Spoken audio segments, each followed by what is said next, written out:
तो ये थे अब तक के रुझान। लाइव टीवी समाचार ने आपको लगातार चुनाव के नतीजों के पल पल की खबरों से अपडेट रखा। 5 राज्यों में हुए चुनाव में भाजपा ने 4 राज्यों में प्रचंड जीत हासिल की है और अपना परचम लहराया है। इसी के चलते भाजपा की जीत पर भाजपा के कार्यकर्ताओं ने जगह जगह होली के पूर्व होली मनाने की प्रधानमंत्री नरेंद्र मोदी की बात को सच करते हुए महाजश्न मनाया। कहीं जगह आतिशबाजियां हुई तो कहीं जगह मिठाई बांटी गई। ढोल नगाड़ों से भाजपा अपनी जीत का जश्न मना रही है। आइए जानते हैं भाजपा के जीते हुए प्रत्याशियों से खुद उनकी जुबानी।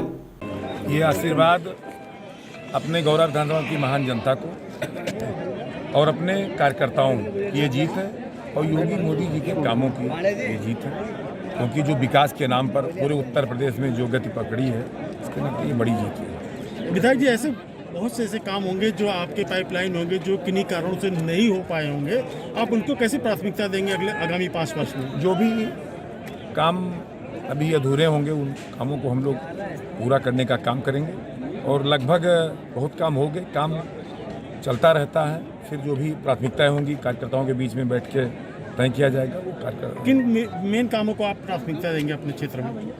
सबसे पहले हम अपने क्षेत्र में स्वास्थ्य और शिक्षा पर, स्वास्थ्य शिक्षा सड़क बहुत कुछ अच्छी सड़कें हो गई हैं, उसको जो 2 लेन है उसको हम लोग 4 लेन कराने का काम करेंगे और पर्यटन की अपार संभावनाएं हैं जो घनश्याम महाराज की जन्मस्थली है उसको बढ़ाने का काम करेंगे और प्राथमिक शिक्षा या और जो बेरोजगारी की समस्याएं तमाम चीज़ों को हम लोग आगे बढ़ाने का काम करेंगे।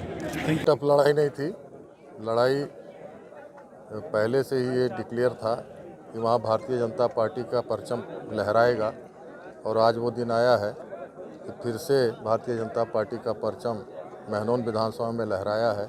मैं महनौन विधानसभा की महान जनता को धन्यवाद देता हूँ, आभार प्रकट करता हूँ जिन्होंने दोबारा मुझ पर विश्वास किया है और मैं विश्वास दिलाना चाहता हूँ कि मैं आपकी ईमानदारी से सेवा करूँगा। पिछले 5 वर्ष आपकी सेवा किया मैंने, फिर 5 साल आपका आशीर्वाद मिला है तो मैं दिन रात आपकी सेवा ईमानदारी से करूँगा।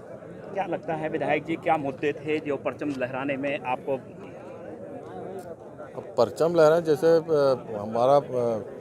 हमारी विधानसभा बहुत पिछड़ी विधानसभा में थी और उसमें इन 5 वर्षों में बहुत कार्य हुए हैं, तो एक जनता में विश्वास जगा कि अगर विनय द्विवेदी को फिर से हम जिताएंगे तो जो काम अवशेष बचे हैं, शेष बचे हैं, वो विकास कार्य बहुत जल्द पूरे होंगे। भारतीय जनता पार्टी के शीर्ष नेता हों चाहे प्रधानमंत्री मोदी जी हों, देखिए भारतीय जनता पार्टी का प्रत्येक कार्यकर्ता, चाहे वो हमारे बूथ अध्यक्ष हों, चाहे वो राष्ट्रीय अध्यक्ष हों, चाहे प्रदेश अध्यक्ष हों, दिन रात हम लोग जनता के बीच में रहते हैं, जनता की सेवा करते हैं और कोई चुनाव जीतना हमारा ध्येय नहीं है।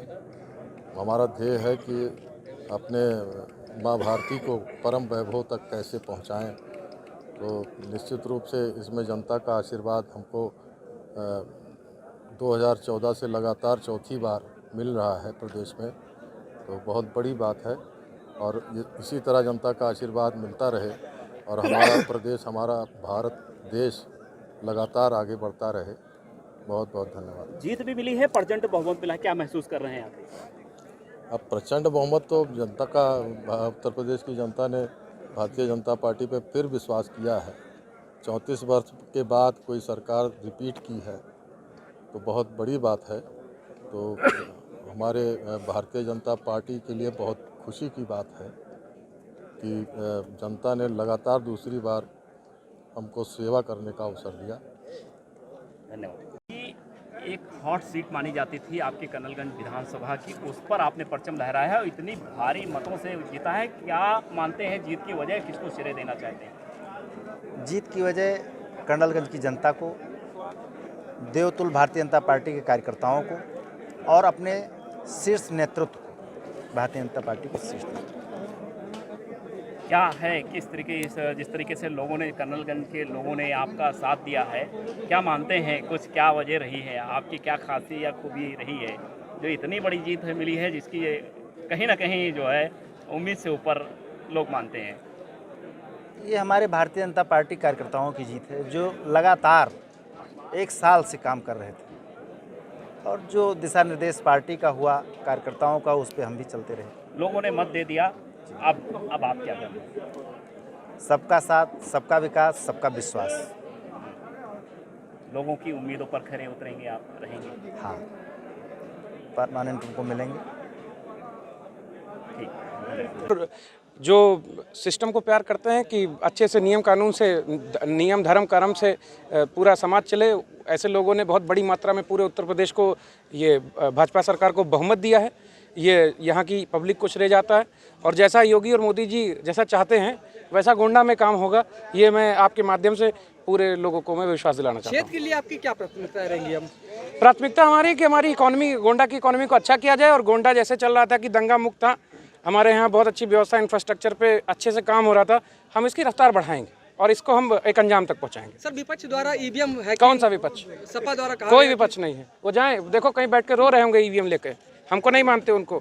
कोई विपक्ष नहीं, केवल सत्ता पक्ष है, संतों का पक्ष है, योगी का पक्ष है, भाजपा सरकार का पक्ष है, कोई विपक्ष नहीं। ये सब नेतृत्व को और आदरणीय मतदाताओं को सबको मैं धन्यवाद देना चाहता हूँ कि उन्होंने भारतीय जनता पार्टी पर विश्वास व्यक्त किया है और पुनः उत्तर प्रदेश में काम करने का सवाल चश्मा चाहिए। मंत्री जी, जिस तरह समाजवादी पार्टी ने लगातार भाजपा पर आरोप लगाया, लोग यहाँ आए, बड़े बड़े नेता आए, उन्होंने प्रचार किया और भाजपा के बारे में कुछ चीज़ें बताई भी, तो क्या लगता है आपको कि जो विपक्ष था उसको जनता ने बिल्कुल नकार दिया? तो आपके सामने दिखाई पड़ रहा है कि नकारा कि नहीं नकारा।